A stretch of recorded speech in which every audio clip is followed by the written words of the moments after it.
ಶ್ರೀ ಗುರುಭ್ಯೋ ನಮಃ. ಇವತ್ತಿನ ದಿವಸ ಶಾಂತಿಗಳ ಬಗ್ಗೆ ನಾವು ತಿಳಿದುಕೊಳ್ಳೋಣ. ನೀವೆಲ್ಲರೂ ಕೇಳಿರ್ತೀರಿ, 60 ವರ್ಷ ತುಂಬಿತು ಅವರಿಗೆ ಶಾಂತಿ ಮಾಡ್ತಾ ಇದ್ದಾರೆ, ಷಷ್ಠಿ ಪೂರ್ತಿ ಶಾಂತಿ, ಎಲ್ಲರೂ ಹೋಗೋಣ. ಬರೀ 60 ವರ್ಷ ಶಾಂತಿ ಮಾತ್ರ ಹೇಳಿಲ್ಲ ನಮ್ಮ ಸಂಪ್ರದಾಯದಲ್ಲಿ. 60 ವರ್ಷಕ್ಕೊಂದು ಶಾಂತಿ, 70ಕ್ಕೊಂದು ಶಾಂತಿ, 80 ವರ್ಷಕ್ಕೊಂದು ಶಾಂತಿ, 82 ವರ್ಷಕ್ಕೊಂದು ಶಾಂತಿ, 90 ವರ್ಷಕ್ಕೆ ಒಂದು ಶಾಂತಿ ಮತ್ತು 100 ವರ್ಷಕ್ಕೆ ಒಂದು ಶಾಂತಿ. ಈ 6 ಥರದ ಶಾಂತಿಗಳನ್ನು ಹೇಳಿದೆ. 60 ವರ್ಷ ನಮಗೆ ತುಂಬಿದಾಗಲಿಂದ, 60 ವರ್ಷ ತುಂಬಿದಾಗಲಿಂದ. ಇದಕ್ಕೆ ಕ್ರಮವಾಗಿ 60 ತುಂಬಿದರೆ ಉಗ್ರರಥ ಶಾಂತಿ ಅಂತಲೂ, 70 ವರ್ಷ ತುಂಬಿದರೆ ಭೀಮರಥ ಶಾಂತಿ ಅಂತಲೂ, 80 ವರ್ಷ ತುಂಬಿದರೆ ಅಶೀತಿ ಪೂರ್ತಿ ಶಾಂತಿ ಅಂತಲೂ, 82 ವರ್ಷ ತುಂಬಿದರೆ ಸಹಸ್ರ ಚಂದ್ರ ದರ್ಶನ ಶಾಂತಿ ಅಂತಲೂ, 90 ವರ್ಷ ತುಂಬಿದಾಗ ನವತಿ ಪೂರ್ತಿ ಶಾಂತಿ ಅಂತಲೂ, 100 ತುಂಬಿದಾಗ ಶತಾಬ್ದಿಕ ಪೂರ್ತಿ ಶಾಂತಿ ಅಂತ ಹೇಳಿ ಹಿರಿಯರು ಹೇಳ್ತಾರೆ. ಏಕೆ ಮಾಡಬೇಕಿದು, ಏನಾಗುತ್ತೆ ಇದರಿಂದ ಅಂತ ನೋಡಿದಾಗ, ಸಂವತ್ಸರ ಅಂತಕ್ಕಂತಹ ಪದವನ್ನು ನಾವು ಅರ್ಥ ಮಾಡಿಕೊಂಡ್ರೆ ಮಿಕ್ಕಿದೆಲ್ಲ ಗೊತ್ತಾಗೋಗುತ್ತೆ. ಸಂವತ್ಸರ ಅಂದರೆ ಆಡು ಭಾಷೆಯಲ್ಲೇನು ವರ್ಷಗಳು ಅಂತ, ಇಯರ್ಸ್ ಅಂತ ಆಂಗ್ಲ ಭಾಷೆಯಲ್ಲಿ ಹೇಳಿದ್ದಾರೆ. ಪ್ರಭವಾದಿ ಅಕ್ಷಯ ಅಂತ 60 ಸಂವತ್ಸರಗಳನ್ನು ಜ್ಯೋತಿಷ ಶಾಸ್ತ್ರ, ನಮ್ಮ ಸನಾತನ ಧರ್ಮ ಪ್ರತಿಪಾದನೆ ಮಾಡುತ್ತೆ ನಮಗೆ.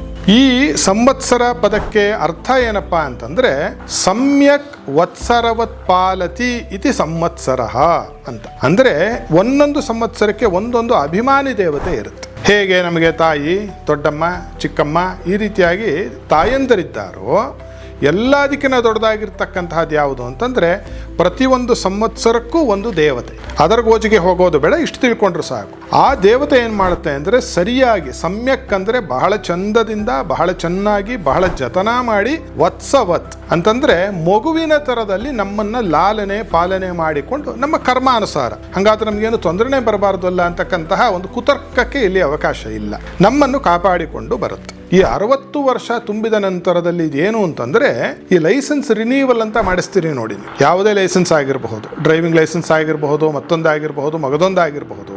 ಆ ರೀತಿಯಾಗಿ ಈ 60 ಸಂವತ್ಸರ ದೇವತೆಗಳು ಒಮ್ಮೆ ನಮ್ಮನ್ನು ಕಾಪಾಡಿಕೊಂಡು 60 ವರ್ಷ ಸಾಕು ಬಿಡ್ತಾರೆ. ಆ ನಂತರದಲ್ಲಿ ಬರೀ ನಮ್ಮ ಜೀವನ ಅಲ್ಲ, 60 ವರ್ಷ ತುಂಬಿದವರಷ್ಟೇ ಅಲ್ಲ, 60 ವರ್ಷ ತುಂಬಿದವರ ಹೆಂಡತಿಯೋ, ಗಂಡನೋ, ಮಕ್ಕಳೋ, ಅಳಿಯಂದಿರೋ, ಸೊಸೆಯರೋ, ಮೊಮ್ಮಕ್ಕಳೋ, ಮರಿಮಕ್ಕಳೋ, ಇವರೆಲ್ಲರಿಗೂ ಶುಭ ಆಗಬೇಕು ಅಂತಂದರೆ ಪಾಲನೆ ಮಾಡೋದು ಅಂದರೆ ನಾನೊಬ್ಬನೇ ಗಟ್ಟಿಮುಟ್ಟಿಯಾಗಿರ್ತಕ್ಕಂಥದ್ದಲ್ಲ. ನಮ್ಮ ಸುತ್ತಮುತ್ತ ಇರ್ತಕ್ಕಂತಹ ನಮ್ಮ ಎಲ್ಲರೂ ಕೂಡ ಕಿತ್ ಅಂಡ್ ಕಿನ್ ಅಂತ ಏನು ಆಂಗ್ಲ ಭಾಷೆಯಲ್ಲಿ ಹೇಳ್ತೀವಲ್ಲ, ಎಲ್ಲರೂ ಬಹಳ ಸಂತೋಷದಿಂದ, ನೆಮ್ಮದಿಯಿಂದ, ಆರೋಗ್ಯದಿಂದ ಬಾಳಬೇಕು, ಬದುಕಬೇಕು ಅಂತಕ್ಕಂಥ.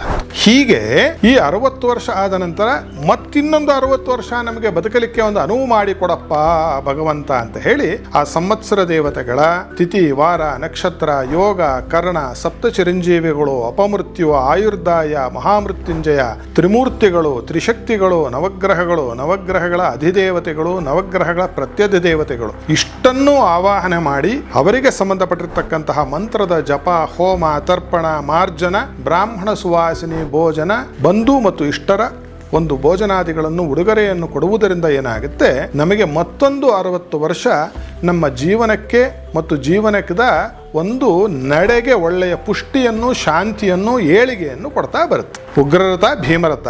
80ನೇ ವರ್ಷಕ್ಕೆ ಅಶೀತಿ ಅಂತಲ್ಲ, 82 ಅಂದರೆ ಸಹಸ್ರ ಚಂದ್ರ ದರ್ಶನ. ಶಾಸ್ತ್ರದಲ್ಲಿ ಏನು ಹೇಳುತ್ತೆ ಅಂತಂದ್ರೆ, ಪ್ರತಿ ತಿಂಗಳ ಬಿದಿಗೆಯ ದಿವಸ, ಅಮಾವಾಸ್ಯೆ ಆದ ನಂತರ 2ನೇ ದಿವಸ ಚಂದ್ರನ ದರ್ಶನವನ್ನು ಮಾಡಿದರೆ ಆಯುಷ್ಯದ ವೃದ್ಧಿ ಆಗುತ್ತೆ ಅಂತ ಹೇಳುತ್ತೆ. ಆ ಅರ್ಥದಲ್ಲಿ 82 ವರ್ಷ ಯಾರು ಪ್ರತಿ ಬಿದಿಗೆ ಚಂದ್ರನ ಒಂದು ದರ್ಶನವನ್ನು ಮಾಡಿಕೊಂಡು ಬಂದಿದ್ದಾರೆ, ಅಧಿಕ ಮಾಸಗಳು ಸೇರಿದಾಗ ಸರಿಯಾಗಿ ಏನಾಗುತ್ತೆ ಅಂದ್ರೆ 1000 ಚಂದ್ರನ ದರ್ಶನವನ್ನು ಮಾಡಿರ್ತಾನೆ ಅಂತ. ಆದ್ದರಿಂದ 82ನೇ ವರ್ಷದ ಶಾಂತಿಯು, 90 ವರ್ಷದ ಶಾಂತಿಯು, 100 ವರ್ಷದ ಶಾಂತಿಯನ್ನು ಮಾಡಿಕೊಳ್ತಕ್ಕಂಥದ್ದು ಶಾಸ್ತ್ರ ವಿಹಿತವಾಗಿರ್ತಕ್ಕಂತಹ ಒಂದು ಕರ್ಮ. ಇದು ಬರೀ ಸ್ವಾರ್ಥದಿಂದ ಮಾಡಿಕೊಳ್ತಕ್ಕಂಥದ್ದಲ್ಲ. ಈಗ 100 ವರ್ಷ ತುಂಬಿದವರು, ಅವರೊಂದಿಗೆ ಅವರ ಕುಟುಂಬ ವರ್ಗದ ಅಷ್ಟೂ ಜನರು ಬಹಳ ಆರೋಗ್ಯದಿಂದ ಮತ್ತು ಸಂತೋಷದಿಂದ ಇರಬೇಕು ಅಂತ ಇಂಗಿತದಿಂದ ಮಾಡಿಕೊಳ್ತಕ್ಕಂತಹ ಶಾಂತಿ. ಈ ರೀತಿಯಾಗಿ ಪ್ರತಿಯೊಂದು ಕುಟುಂಬದಲ್ಲಿರ್ತಕ್ಕಂತಹ ಕುಟುಂಬ ಸಭ್ಯರು 60, 70, 80, 82, 90, 100 ವರ್ಷಗಳ ಶಾಂತಿಯನ್ನು ಮಾಡುವುದರಿಂದ ಏನು ಉಪಯೋಗ ಅಂತ ಕೇಳಿದವರಿಗೆ ಉತ್ತರ ಹೀಗಿದೆ. ಒಬ್ಬ ಮನುಷ್ಯ ಒಂದೊಂದು ಕುಟುಂಬದಲ್ಲಿ ಸರಿ ಇರುವುದರೊಂದಿಗೆ ಅವನ ಕುಟುಂಬದಲ್ಲಿರ್ತಕ್ಕಂತಹ ಎಲ್ಲ ಬಂಧು ಬಾಂಧವರು ಕೂಡ ಆರೋಗ್ಯ, ಆಯುಷ್ಯ, ವಿದ್ಯಾ, ಬುದ್ಧಿ ಮತ್ತು ಒಳ್ಳೆಯ ಗುಣ ಪ್ರಕೃತಿಯಿಂದ ವಾಸ ಮಾಡ್ತಾ ಹೋದ್ರೆ ಏನಾಗುತ್ತೆ, 10 ಮನೆಗಳು ಸೇರಿ ಒಂದು ಬೀದಿ ಸೇರಿ ಒಂದು ಎಲ್ಲೆ ಅಥವಾ ನೀವು ಹೇಳ್ತಕ್ಕಂತಹ ಏರಿಯಾ, ಒಂದು ಕೌಂಟಿ, ಆ ಥರದ ಒಂದು 10 ಸೇರಿದರೆ ಒಂದು ಗ್ರಾಮ, 10 ಗ್ರಾಮಗಳು ಸೇರಿದರೆ ಒಂದು ಹೋಬಳಿ, 5-6 ಹೋಬಳಿ ಸೇರಿದರೆ ಒಂದು ತಾಲ್ಲೂಕು, 10 ತಾಲ್ಲೂಕು ಸೇರಿದರೆ ಒಂದು ಜಿಲ್ಲೆ, 10 ಜಿಲ್ಲೆಗಳು ಸೇರಿದರೆ ಒಂದು ರಾಜ್ಯ, 10 ರಾಜ್ಯಗಳು ಸೇರಿದರೆ ಒಂದು ದೇಶ, 10 ದೇಶಗಳು ಸೇರಿದರೆ ಏನಾಗುತ್ತೆ, ಇಡೀ ಭೂಮಂಡಲ ಆಗಿ ಹೋಗುತ್ತೆ. ನಾನೊಬ್ಬ ಮಾಡಿಕೊಂಡ್ರೆ ಏನಾಗುತ್ತೆ ಅಂತ ಮೂಗು ಮುರಿಯುವುದರಿಂದ ಏನಾಗುತ್ತೆ ಅಂತಂದ್ರೆ, ಈ ಪೂರ್ತಿಯಾಗಿ ಒಂದಕ್ಕೊಂದು ಓತಪ್ರೋತವಾಗಿರ್ತಕ್ಕಂತಹ ಈ ಸರಪಳಿ ಚೈನ್ ಲಿಂಕ್ ಇದೆಯಲ್ಲ, ಇದೇನಾಗುತ್ತೆ, ಡಿಸ್ಮ್ಯಾಂಟ್ಲ್, ಕಟ್ಟಾಗಿ ಹೋಗಿ ಏನಾಗುತ್ತೆ, ಜಾಗತಿಕ ಮಟ್ಟದಲ್ಲೂ ನಾವು ತೊಂದರೆಯನ್ನು ಅನುಭವಿಸಬೇಕಾಗಿ ಬರುತ್ತೆ. ಅಂದ್ರೆ ನಾವು ಮಾಡಿಕೊಳ್ತಕ್ಕಂತಹ ಶಾಂತಿ ಇಡೀ ಪ್ರಪಂಚದ ಒಂದು ಸುಸ್ಥಿತಿಗೂ ಕಾರಣ ಆಗುತ್ತೆ ಅಂತಕ್ಕಂಥದ್ದು ಶಾಸ್ತ್ರಕಾರರು ಹೇಳಿರ್ತಕ್ಕಂತಹ ಒಂದು ಒಳಗಿನ ಮರ್ಮ.